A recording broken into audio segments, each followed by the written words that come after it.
کہ آج کل جو غوث پاک کی تصویر میں جو بتایا جاتا ہے کہ غوث پاک کی تصویر ہے، تو اس تصویر کی کیا حقیقت ہے، تو اس کے بارے میں جواب عنایت فرما دیں اور مغفرت کی دعا کے لیے عرض گزار۔ اللہ پاک ہمارے حال پر رحم فرمائے۔ یہ اس وقت کیمرے کہاں اس دور میں، اور یہ تصویر جعلی ہے۔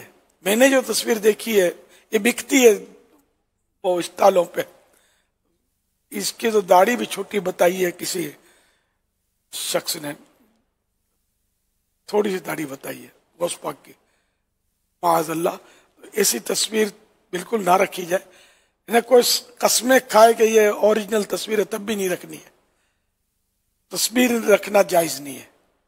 یہ جو فریم کرا کے رکھتے نا، یہ ڈیجیٹل تصویر کی اور بات ہوتی ہے۔ جیسے اس وقت اسکرین پر آپ مجھے دیکھ رہے ہیں تو آپ سمجھے خود تو اپنی تصویر دکھا رہا ہے اور ہم کو منع کر رہا ہے، تو یہ ڈیجیٹل تصویر ہے۔ جیسے آئینے میں بھی تو دیکھتے ہیں تو اپنی شبیہ آتی ہے نا، وہ چلی جاتی ہے، یہ بھی آئے گی اور چلی جائے گی۔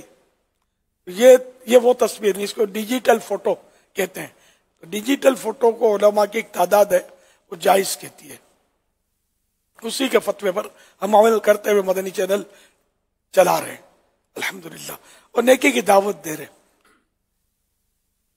تو اس لیے وہ یہ یا دیگر بزرگوں کی طرف منسوب تصویریں یا اپنے باپ دادوں کی تصویریں بھی نہیں رکھنی، کسی طرح کی بھی تصویر نہیں رکھنی۔ یہ تصویریں فریم میں آویزہ کرتے ہیں، یہ تعظیم کی جگہ ہے، تعظیم کے ساتھ ہی ہوتا ہی ہے، تو یہ مطلب اس پہ رحمت کے فرشتے نہیں آتے۔ جس گھر میں تصویر لگی ہو تعظیم کی جگہ پر تو اس میں رحمت کے فرشتے داخل نہیں ہوتے۔ یہ کتنی بڑی محرومی ہے۔ واللہ تعالی اعلم ورسولہ اعلم عز وجل وصلی اللہ تعالی علیہ وآلہ وسلم۔ صلو علی الحبیب۔